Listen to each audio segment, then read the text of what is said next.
जय हिंद, जय श्री राम। तो आज की मेन डिबेट में आपका स्वागत है।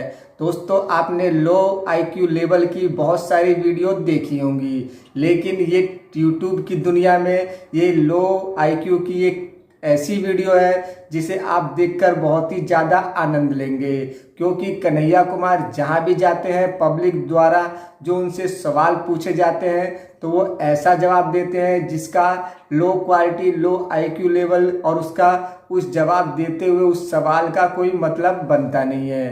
तो यहाँ भी उनकी इस वीडियो में बहुत ही ज़्यादा घनघोर बेइज्जती दिखाई जा रही है। आई होप, मेरी आपसे रिक्वेस्ट है कि अगर आपको ये वीडियो थोड़ी सी भी अच्छी लगे तो अपनी राय कमेंट सेक्शन में देना ना भूलें। और अगर आप इस चैनल पे नए आए हैं दोस्तों तो इसे सब्सक्राइब जरूर कीजिए।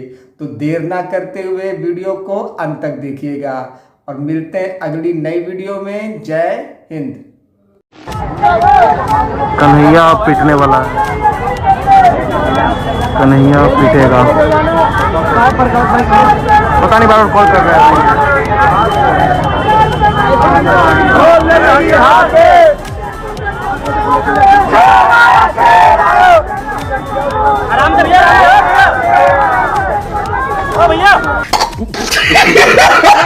कन्हैया कुमार, जवाब दीजिए, ये कौन सी आजादी मांग रहे हैं जब अपने घर में आजादी नहीं दिलवा पा रहे? विद्रोह जब आपने कहा ना तो मुझे भगत सिंह की याद आ गई। भगत सिंह जब अंग्रेजों के खिलाफ लड़ रहे थे तो अंग्रेज उनको आतंकवादी बताते थे। पर वो अंग्रेजों का जमाना था, उस समय अंग्रेजों का राज था, हिंदुस्तान गुलाम था। भगत सिंह अंग्रेजों से आजादी चाहते थे, आप किससे आजादी चाहते हैं? आपको नहीं लगता है कि इस देश में अभी भी बहुत सारी गुलामी बची हुई है? शुभ रास्ता, क्यों आप ये कहती हैं कि Kanhaiya, Jignesh Mevani, Hardik Patel, Shehla Rashid, left wing politician जितने भी हैं वो टुकड़े टुकड़े गैंग हैं, वो ब्रेकिंग इंडिया ब्रिगेड हैं, ये हिंदुस्तान को तोड़ना चाहते हैं? क्यों ऐसा कहते हैं आप? देखिए, मैं कन्हैया कुमार, जिग्नेश मेवानी, हार्दिक पटेल, इन लोगों को टुकड़े टुकड़े गैंग का रिप्रेजेंटेटिव नहीं मानती, लेकिन ये जिस विचारधारा में विश्वास रखते हैं और जिस रिमोट कंट्रोल कहीं पे है वो जो है वो टुकड़े टुकड़े गैंग का परिचायक है। मैं एग्जाम्पल देती हूँ आपको। दक्षिणी वेलायुधन और बाबा साहेब भीमराव अंबेडकर, इन दोनों के बीच का जो झगड़ा था, जो संवैधानिक, जो जब हमारी कॉन्स्टिट्यूशनल डिबेट्स हो रही थी, उस झगड़े में हम केवल अंबेडकर की बात क्यों सुनते हैं? हम वो दलित महिला, प्रथम दलित महिला और एकमात्र दलित महिला जो संसद में थी, क्योंकि ये जो कहते हैं ना हमें चाहिए आजादी, उन्होंने कहा था पहले आजादी अपने घर में ढूंढो। आजादी ढूंढने के लिए आत्ममंथन करो और उस मंथन से जो नवरत्न निकलेंगे उसी रत्न में से आपको रिजर्वेशन का भी हल मिलेगा, आपको सभी चीजों का हल मिलेगा। तो सत्ता से आप विद्रोह करके, आप आउटरीच की राजनीति करके कितने दिन तक अपनी राजनीतिक रोटियां सेकेंगे? और ये लोग तो अभी मंच पर आए हैं खेलने के लिए अपनी पारी। इसके पहले का जो रिमोट कंट्रोल चला रहे थे येचूरी जी और करात मैडम और तमाम लोग, उनसे पूछना चाहिए लोगों को सवाल व्यवस्था से पूछना है ना भाई। तो व्यवस्था केवल मोदी जी थोड़ी है, व्यवस्था तो करात मैडम भी है। पूछिए सवाल उनसे, काहे नहीं पूछते हैं? उनसे कहिए कि हमको आजादी दिलवाइए, 50 महिलाओं को पॉलिट ब्यूरो में मेंबर बनाइए। उनको कहिए कि आप बेगूसराय में जाकर के पूछिए कि मोहन भागवत का पुतला काहे चलाए। जब लेनिन पलित्ता विरोध करते हैं तो मोहन भागवत का पुतला जला, तो वो भी तो सिंबॉलिक ब्रेकडाउन ऑफ मशीनरी था। तो ओकरा पर काहे नहीं बोलते हैं, चुप रहते हैं? और ये कहां से है? ये कहां से है? बेगूसराय से हैं। वहां का आर्थिक सामाजिक स्थिति क्या है?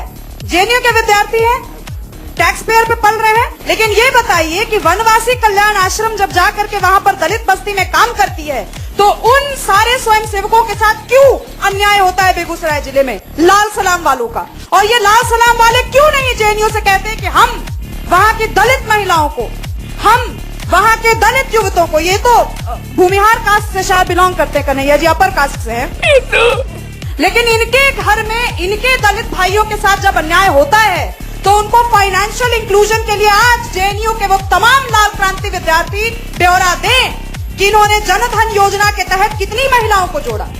इनके लाल गैंग के एसएफआई, आईसा और एआईएसएफ और इनके तमाम सीपीआई, सीपीआईएम, सारे लेफ्ट पार्टी के कवायद करने वाले लोग, कितने महिलाओं को इन्होंने एलपीजी गैस सिलेंडर देकर उस धुएं से आजादी दिलवाई। और नहीं दिलवाई है ना आजादी, तो ये जो लफाजी है इनकी आउटर रिंग रोड के 1 किलोमीटर से आगे की आवाज नहीं है। नाइस। कन्हैया अभी हमारे साथ जुड़ रहे हैं एबीपी के प्लेटफॉर्म पे। कन्हैया, आपका बहुत बहुत स्वागत है। आप पिछले 48 आवर्स से बड़ी खबर बना रहे हैं, आप हेडलाइंस आप ही की चल रही हैं।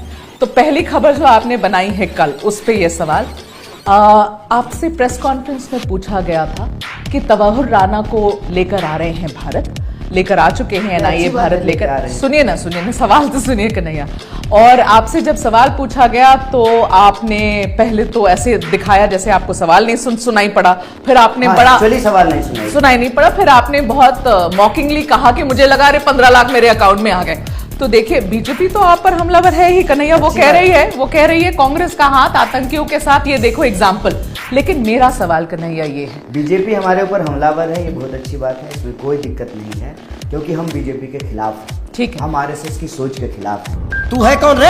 मुझे गर्व है कि मैं बीजेपी के खिलाफ। ठीक है कन्हैया, मेरा सवाल ये है कन्हैया कि इस तरीके से मजाक उड़ाकर इस बात की, Tahawwur Rana one of the masterminds of 26/11, क्या आपने सुनिए ना Kanhaiya, process to execute him, there should be a like hardest punishment. पर ये जब सवाल आपसे पूछा गया, जिस तरीके का जवाब आपने दिया, क्या आपको नहीं लगता है कि जो शहीद हुए उसमें 26/11 में जो शहीद हुए, जो लोग मर गए कन्हैया, क्या उनका अपमान नहीं है जब आपने इस तरीके से मजाक उड़ाया? बिल्कुल मैंने ये सवाल नहीं सुना।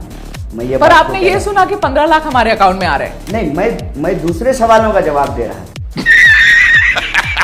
कन्हैया, इनके खिलाफ सख्त कार्रवाई। ये सवाल तो तवाहुर राना पे था, फिर जिस तरीके से आपने जवाब दिया, सबने ये कहा कि आपने अपमान किया है उन लोगों का जिन्होंने अपनी जानें खोई हैं। मैं सिर्फ बीजेपी पे हमला करता हूँ कि जय शाह यूपीएससी का एग्जाम दिया है, उसका बाप अगर गृह मंत्री नहीं होता तो उसकी क्या काबिलियत है? यहाँ सवाल मैं तवाहुर राना पे पूछ रहा हूँ, आप अमित शाह पे चले जा रहे हो। मैं यही तो कह रहा हूँ कि हमारा प्रेस कॉन्फ्रेंस पलायन पे है।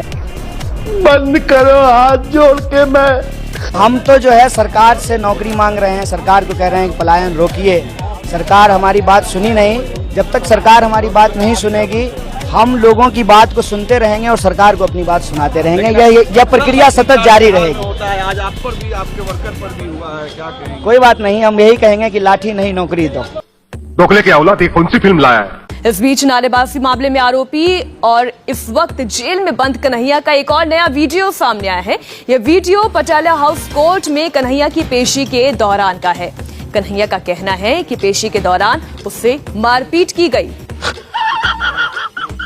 मुझे बचाते हुए गेट के अंदर लेकर गए। उसके बाद एक मॉब वकील के कपड़े पहन रखे थे, उन्होंने मेरे ऊपर अटैक किया। उस दौरान गेट में कितनी देर बाद से कितना अंदर? बस घुसे ठीक है, सब घुसे ही दोस्तों, कन्हैया कुमार की राजनीतिक जो जर्नी है वो खुद पलायन वाली है। कभी जेएनयू से भाग के बिहार, फिर बिहार से भाग के दिल्ली, फिर दिल्ली से भाग के फिर से बिहार। ये कन्हैया कुमार की पूरी जर्नी का एक सार है। और राहुल गांधी की तरह ही कन्हैया कुमार का कोई पॉलिटिकल भविष्य नहीं है। कन्हैया कुमार को ये लगता है कि वो एक रेवोल्यूशनरी है, ये सेल्फ ऑब्सेस्ड आदमी है। इस कन्हैया कुमार को ये लगता है कि वो बहुत बड़ा कोई व्यक्ति है और पैदा होकर उसने देश और दुनिया पे कोई एहसान कर दिया हो। कन्हैया कुमार के पास सवालों का जवाब नहीं होता तो ये आदमी क्वेश्चन करने वाले को ही ट्रोल करने लगता है। जय हिंद। तो दोस्तों, कैसी लगी आपको ये घनघोर बेइज्जती वाली कन्हैया कुमार की लो आईक्यू की वीडियो? आई होप आपको ये पसंद आई होगी। दोस्तों, ऐसे ही नए नए वीडियो आपके लिए हम लेकर आते रहेंगे। हो सके तो आप इस चैनल को सब्सक्राइब जरूर कीजिए और अपनी कमेंट सेक्शन में एक छोटी सी लाइक और अपनी राय जरूर दीजिए। तो मिलते हैं अगली वीडियो के साथ। जय हिंद।